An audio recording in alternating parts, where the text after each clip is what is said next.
Hi, everyone. Welcome back. I'm Allison Kinnear. Today, we are going to talk about how to get out of the drama, how to get out of those drama triangles that maybe stir things up in your life. If you're feeling bothered or annoyed by other people, if you are someone who feels at the mercy of others and all that's happening in the world, if you are someone who feels a responsibility to go in and help people and make things better, then chances are high that you are in some drama. That's not exactly a bad thing. It's not something to be ashamed of. It's just the natural part of things. And I admit I have been a part of this drama myself many times before, and I am certain many times into the future. So if you find yourself ever feeling like other people are so bad, so problematic, you're feeling highly judgmental of them, if you feel at the mercy of other people, or if you feel like you're kind of here to help everybody else out, then that's great. But what if there's another way? The thing that you need to think about when it comes to this is that when we act in these ways, when somebody is doing something bad, when you feel like you are the victim or the person at the mercy of those bad things happening, and if you're waiting for someone to come in and help make it better, or you have an expectation someone's going to come in and make it better, or you feel like you are the person, that people turn to and ask for advice, and you give them their advice and they do nothing with it. Those are basically three different roles, and it's called the drama triangle. So the three roles, you can say it in a lot of different ways. The way I like to think about it is there's a victim.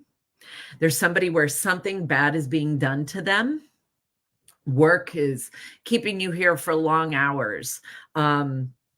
Somebody has wronged you in some kind of way, right? The victim role. The villain role, which is often, we usually don't like to claim the villain role, but we are very good at projecting that upon other people and saying, you are a villain. Like, you are the person who is doing the wrong thing. You are the person that has created trouble. So there's the victim, there's the villain, and then there's the hero. So the hero is somebody who tries to come in and fix things, make it better, come to the rescue.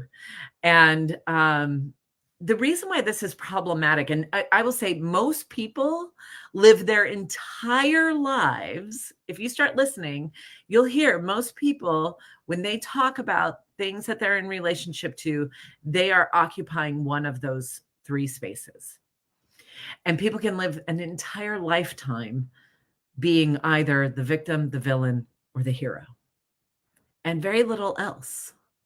And it's not that they're addicted to drama or anything like that. It's what is role modeled for us. I mean, we're about to enter into Super Bowl. There are winners, there are losers. We live in all of our TV shows. There is somebody being victimized. There is somebody being the villain. There is somebody coming in for the rescue. We see it again and again and again in our society. But the problem with it is it's exhausting. I know for me, I spent much of my time as either the victim or the hero.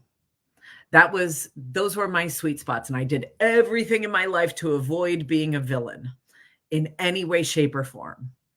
But I often felt at the mercy of others, and I often felt like I was going to come in and save the day.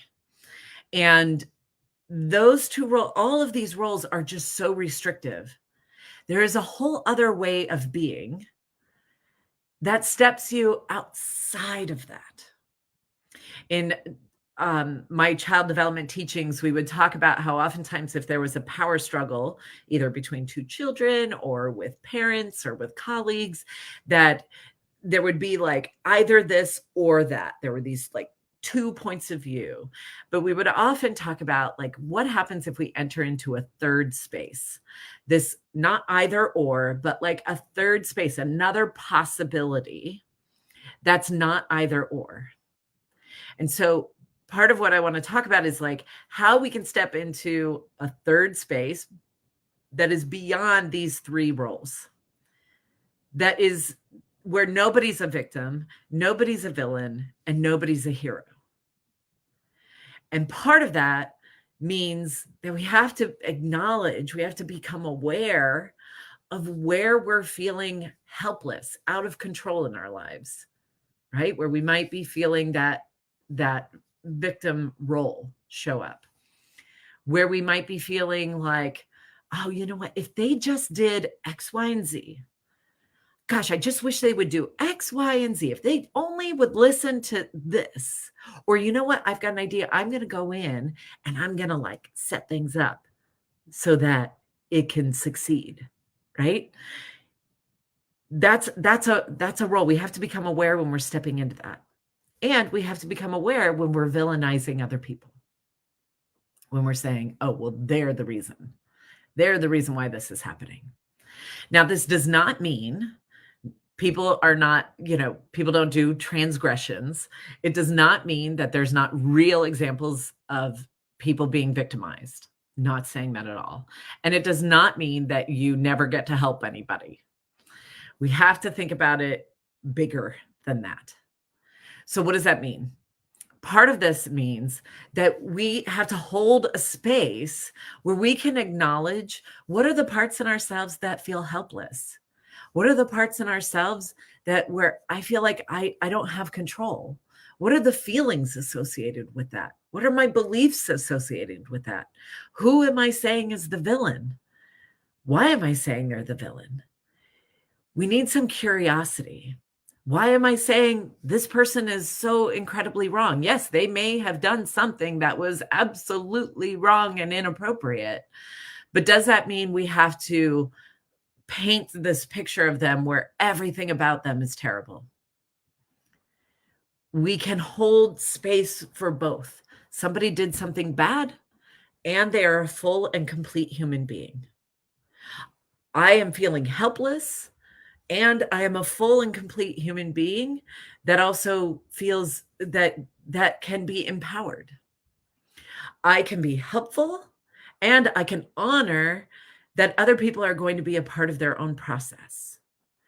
It's like we have to be wide enough to hold a broader image of each of ourselves. And we have to acknowledge that when we are saying somebody's the villain, somebody's wrong, that could be a reflection of times that we have violated and done similar things.